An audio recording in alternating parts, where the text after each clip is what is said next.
When I was trying to decide where to go to college, it was a pretty simple process. I looked at just two schools, both within 90 minutes of where I grew up. One was a public university and one was private. I took tours of each school. I met a few students, explored the campus, checked out the dorms. I paid attention to many of the things that most students consider: the cost of tuition and fees, the culture and feel of the campus, the national reputation of the department where I'd have my major. But while I was on these tours, I was also very quietly listening for clues about something I had told no one about. I was looking for resources for students who came out as LGBTQ. I had realized I was gay around age 14. I'd prayed about it a little, and I'd hoped my feelings would go away, as I knew that my being gay would make my life more challenging in a homophobic world. But I didn't wrestle with it for a damaging amount of time. I figured God had made me that way and that there wasn't anything inherently wrong with me. I quietly accepted myself as someone with same-sex attractions. People who knew me assumed I was straight and I didn't correct them. So I had the option of keeping quiet as I listened to find the safest path toward being my full self. I had always been a careful listener, and while I was growing up, there were plenty of subtle and not so subtle messages at school and from friends and relatives that led me to decide not to come out until I went away to college. After those campus tours, I chose the public university for a variety of reasons, with the more liberal environment being high on the list. As relatively tolerant as the school was, I stayed in the closet my whole first year. Just going to college was enough of a transition, and coming out had the potential to make dorm life and the social scene even more challenging. I spent that first year doing more listening for attitudes that might be homophobic or xenophobic, listening for attitudes of tolerance and acceptance, listening for clues of which friends would stand by me and which friendships might fade. This kind of listening, paying attention, vigilance, is something people of all non-dominant groups do. Black people and people of color listen for microaggressions to figure out who will be allies and friends. Women listen for sexism to figure out which coworkers will treat them as equals. Listening of this kind is important, but it also can be exhausting, trying to figure out with whom we can be our truest, fullest selves. I offer these thoughts from my coming out story because today is National Coming Out Day, an LGBTQ holiday that celebrates the freedom to be who you are. And our assembly theme this month here at the First Unitarian Society of Minneapolis is deep listening. This all makes it a good time to explore the ways we listen to others, especially in these cacophonous times, and the ways we listen to our authentic selves. Before I go on, I want to share one more thing from my coming out years.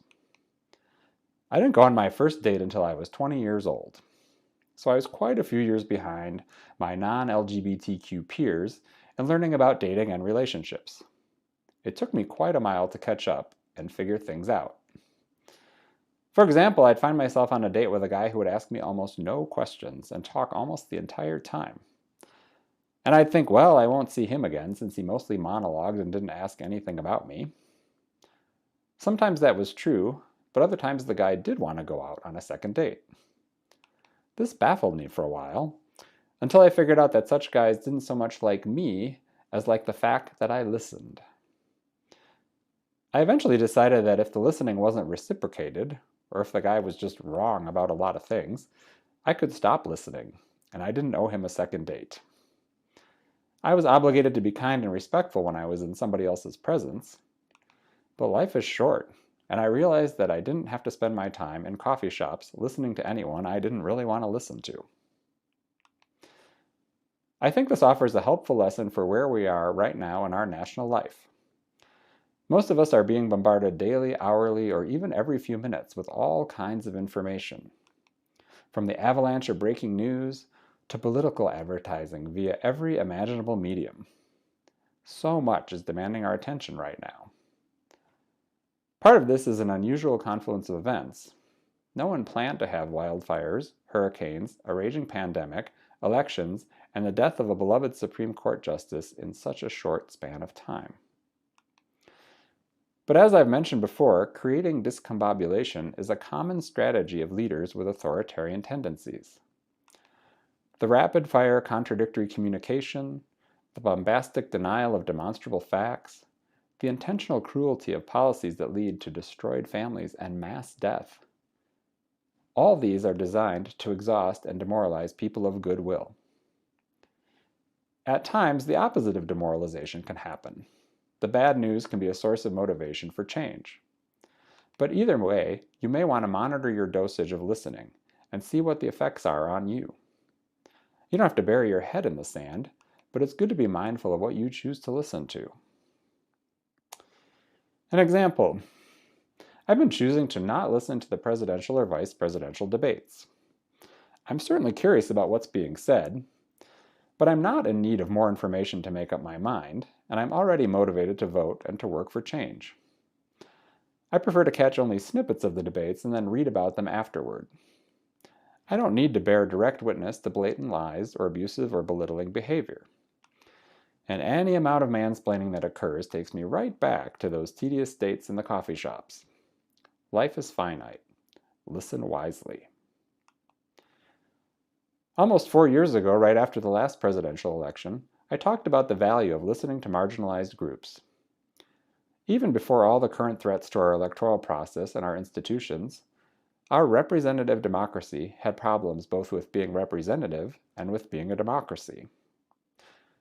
People in non-dominant groups, and this includes women even though they outnumber men, people in non-dominant groups have known about these problems for centuries, and they have hard-earned wisdom to share about getting through and making change. And today, broader ranges of Americans are personally experiencing what's broken about our country. Kate Cohen, a contributing columnist to the Washington Post, had an essay this past week titled, "America is Failing Everyone Now. That's what gives me hope for change." Her essay struck a chord with me. Cohen says that, of course, the pandemic and economic fallout are not hitting everyone equally. But the brokenness of our country is more widely understood right now than it's been in many decades. And so more people than ever are motivated to create change. I think it's unfortunate that a large proportion of Americans need to themselves suffer before recognizing the breadth and depth of sufferings that have been going on a long time. But better late than never. And listening to members of marginalized groups is as important and as useful as ever. Many people have been worried about their vote being counted all of their lives, not just in 2020. Many people have worried about violence in their neighborhoods all of their lives, not just in 2020. Many people have been failed by our economic system all of their lives, not just in 2020. They've been there before, and they have some ideas of what to do. One of the things I've been trying to do over the past 4 years is follow the lead of the historically marginalized, and find ways to support them. My partner normally handles most of the charitable giving in our household, but this past week I made my own donation to a Black-led nonprofit that is helping get out the vote in Milwaukee. Milwaukee is a catastrophically segregated city that is also my hometown. The nonprofit called Black Leaders Organizing for Communities has been featured in national publications, and I wanted to support a Black-led, boots-on-the-ground effort to shift who has electoral power. The people closest to a problem usually have ideas for addressing it, but often don't have the resources. And opportunities to help are one of the things I try to listen for. I'm so grateful to everyone who's working on turnout for the coming election. It's hard to think of anything more important than the outcome of the November vote, and these efforts are crucial. But I'm also mindful that the problems that got our country to this point existed long before the current presidential term. And those problems will not, one day like a miracle, disappear. I'm a student of history, and I used to wonder, when reading about the most horrific years in places like Germany or Argentina, what it must have been like to live in a country that was losing its mind and descending into cruelty and madness. Like a lot of people, I'm not wondering so much anymore. Residents of other countries around the world that have been through this kind of thing have been trying to get Americans to listen to their warnings. But their message has trouble penetrating our perceptions of exceptionalism, and it's hard for them to be heard amid all the noise. A Sri Lanka journalist named Indi Samarajiva recently authored an online article titled, "I Lived Through Collapse. America is Already There." In the article, he describes how normal, everyday activities continue during Sri Lanka's 30-year civil war. Collapse, he tells Americans, is precisely what you're feeling now. The numbing litany of bad news. The ever-rising outrages. People suffering, dying, and protesting all around you while you think about dinner. If you're trying to carry on while people around you die, your society is not collapsing. It's already fallen down. These are hard things to listen to, even for those of us who feel like we're aware of how bad and precarious things are. As with any tough situation, it becomes a little more real when someone says it out loud. I don't think America is to the point where it can't get back up again, but we are in a critical moment. Some of the current problems we're seeing in our country remind me of a quote you may have seen from the Australian psychologist Ashley Warner. The quote has appeared in a lot of memes, but it is real. I emailed Warner in Australia to confirm. The quote is this: "Beneath every behavior is a feeling, and beneath every feeling is a need. And when we meet that need rather than focus on the behavior, we begin to deal with the cause and not the symptom." Warner encourages us to look and listen more deeply, to get at the root of why people do what they do. Dr. Ibram X. Kendi, author of How to Be an Anti-Racist, made a similar point in his recent lecture for the Humphrey School at the University of Minnesota. Kendi said the first response when a child misbehaves should not be a reprimand, but rather the question, what's wrong? There's something beneath every behavior. And when people of any age behave poorly toward their fellow human beings, it's often a symptom of something much bigger. Warner and Kendi are both talking about individual behaviors, but this applies to behaviors we are seeing across the country. Refusals to wear masks even though lives are at stake. Widespread belief in outlandish conspiracy theories. Armed violence rooted in white supremacy. When I see people afraid to leave their homes without a large firearm, or screaming with spittle into the faces of journalists or the guards at the Michigan State Capitol, I think something is deeply broken. Something in this person's life did not go right. How profoundly unhappy do you have to be to live life that way?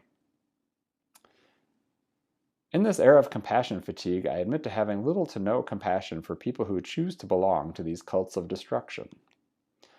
They are unlikely to be persuaded or transformed, and they need to be outmaneuvered and outvoted in large numbers. Still, we may want to listen more deeply to learn what the reasons might be for all the things happening in our country that generally do not happen in other prosperous countries in the 21st century. The poisons of radical individualism, of extreme racism, and white supremacy, and of the glorification of greed. These poisons run deep through our country's veins. And the poisons interact in harmful ways. Those who suffer economically often blame the government, or immigrants, or non-whites, instead of the true culprit. The true culprit is our particularly inhumane form of capitalism and the desperation and ignorance it produces. America's wealthiest have been successfully deflecting blame for the fate of everyone else for 400 years. Any detoxification of these poisons will take a long time. Daunting as everything appears, it still doesn't mean we shouldn't aim high or dream big. Ibram Kendi has for years immersed himself in studying America's entrenched racism, yet he still finds reasons and ways to be hopeful about our country. Speaking about George Floyd's murder and the aftermath, he encouraged Minnesotans to try to find policies to eliminate, not just reduce, police brutality. Why do we have to be thinking so small, he asked. Why can't we think big? Kendi draws strength from his successful fight against stage 4 cancer. We only have one option, which is to fight for our survival, he said. because if we believe that we're going to die, our death is guaranteed. Kendi did some deep listening within when he decided that he was going to try everything he could to survive his cancer. And in this time when our democracy's survival is on the line, we may want to do some listening of our own about what we're willing to try, what actions we're willing to take to help it survive. And I recommend doing some deep listening about that. Listening that goes beyond emotions like uncertainty and discomfort. Maybe you have negative feelings about the idea of phone banking. But what if that's the best way to help bring about a world that lets you and your neighbors live authentic lives? Maybe you're uncomfortable with mass protest and civil disobedience. But what if demonstrations are the way to help ensure a fair and peaceful transition of power? It's a good time to listen deeply to your core values and think about what you can do to uphold them. Honoring your truest self may, paradoxically, require actions beyond your personal norms. After Ibram Kendi's lecture at the U, several of us from this congregation got together on Zoom for a discussion. I believe all of us who took part in the conversation were white. And one of the things we realized is that we white folks actually seemed more pessimistic than Kendi about the prospect for undoing the grip that racism has on our country and its political system. This brings me to my final reason for listening closely to people of marginalized identities. They may have more experience bringing hope and joy to the long, hard work of change. Kendi knows more about the depth of racism than almost anyone, and he still wants to aim high, for himself, for his young daughter, and for all of us. And if you want some examples of joy, you need to look no further than the LGBTQ community. Think of Keith Haring's exuberant National Coming Out Day image, created at the height of the AIDS crisis. And right now, we are all living in a time when trans people are continually targeted from the highest levels of government down to the streets. And we know that marriage equality is newly under threat.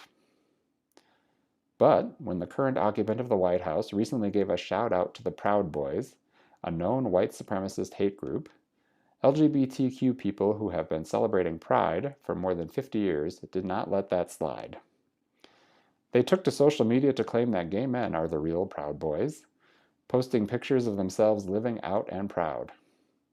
The community overran the Proud Boys hashtag with a rainbow of images.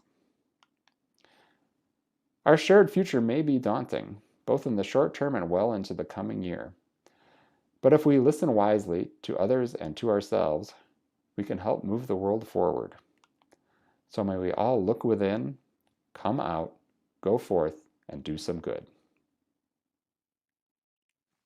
Join me from home in our Extinguishing the